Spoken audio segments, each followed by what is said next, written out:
زندان اینم بود توی قرآن، تجاوز توی زندان اینم بود توی قرآن، تجاوز توی زندان اینم بود توی قرآن، تجاوز توی زندان اینم بود توی قرآن، تجاوز توی زندان اینم بود توی قرآن.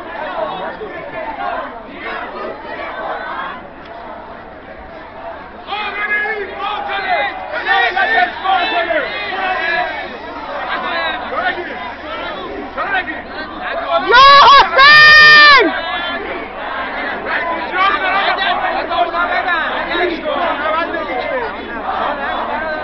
یزید سرنگونه